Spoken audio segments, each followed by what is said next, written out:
Assalamualaikum warahmatullahi wabarakatuh. Bertemu lagi dengan Benmur Consulting. Jadi channel ini channel dari Benmur Consulting, di mana kita mau menyampaikan harapan ya untuk Wakil Menteri Ketenagakerjaan. Sebagaimana kita ketahui hari ini Presiden Jokowi ya melantik Wakil Menteri Ketenagakerjaan. Nah, tentu kita memberikan atau memiliki harapan yang cukup besar bagi Wamen Ketenagakerjaan. Nah, apa saja harapan itu kita mau sampaikan di video ini ya. Nah, disclaimer dulu ya, video ini hanya untuk tujuan edukasi atau berbagi pengalaman, bukan nasihat hukum dan bisa jadi sudah out of date. Nah, kita langsung masuk ke materi ya.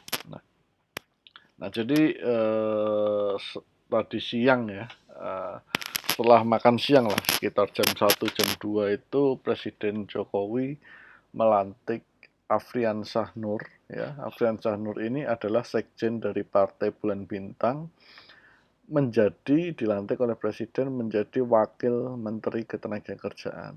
Nah, Anda bisa googling, beritanya sudah cukup banyak ya. Nah, tapi tentu apa yang kita mau coba sampaikan di sini adalah harapan. Kenapa? Karena ini termasuk posisi yang baru ya di Kementerian Ketenagakerjaan untuk saat ini, dan kita harapkan dengan adanya Wakil Menteri Ketenagakerjaan, hal-hal kusut yang terkait permasalahan ketenagakerjaan bisa terurai dan menjadi lebih baik. Nah, harapannya apa? Harapannya pertama, kami berharap ada peningkatan petugas atau pengawas ketenagakerjaan. Nah, kenapa seperti itu? Karena kita tahu banyak sekali terjadi praktek-praktek penyimpangan atau pelanggaran ketenagakerjaan, baik di lingkungan kota maupun di lingkungan kabupaten. Nah, terutamanya di kota-kota besar dan kota-kota yang padat industri. Nah, ini menjadi perhatian. Kenapa? Karena memang rasio antara pengawas dengan industri yang ada atau perusahaan yang ada itu sangat jauh dari ideal. Nah, kita harapkan bisa ada peningkatan atau pembukaan lapangan kerja terkait pengawas sehingga bisa memperkecil adanya peluang-peluang pelanggaran. Tentu saja pengawas ini pengawas yang kompeten ya, seperti itu. Nah, yang kedua, kita berharap adanya kebijakan terkait pembukaan lapangan pekerjaan yang mensupport. Artinya balai pelatihan itu untuk ditingkatkan. Ya, jangan sungkan untuk bekerja sama dengan sekolah-sekolah, baik itu sekolah menengah pertama, SMP, SLTA, untuk bisa juga disalurkan ke balai latihan kerja. Kenapa? Kadang ada warga atau masyarakat yang memang mungkin memilih untuk langsung pada masuk jalur latihan kerja daripada mereka kuliah.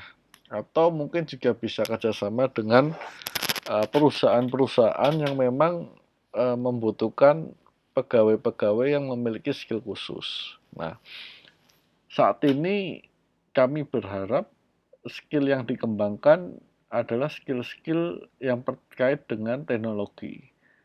Tentunya skill terkait dengan ilmu komputer dasar itu pasti ya.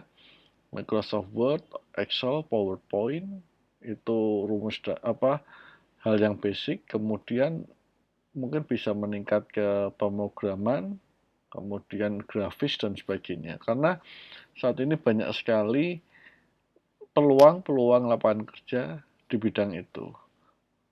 Tidak harus nanti jadi pekerja, tapi siapa tahu dengan bekal itu dia bisa membuka usaha. Seperti itu, sehingga menciptakan lapangan kerja. Kemudian harapan yang ketiga adalah diselesaikannya kisruh terkait Undang-Undang Cipta Kerja dan aturan turunannya. Ya, kita tahu bahwa saat ini masyarakat atau buruh ya sangat concern terhadap Undang-Undang Cipta Kerja ini, terutama yang klaster ketenagakerjaan. Nah, ini harapannya bisa ada solusi atau mungkin kompromi ya terkait dengan klaster ketenagakerjaan ini. Kemudian perlindungan bagi pekerja informal. Nah, ini sangat penting karena kita tahu pekerja informal ini sangat rentan sekali untuk tidak mendapatkan apa yang seharusnya menjadi hak sebagai pekerja.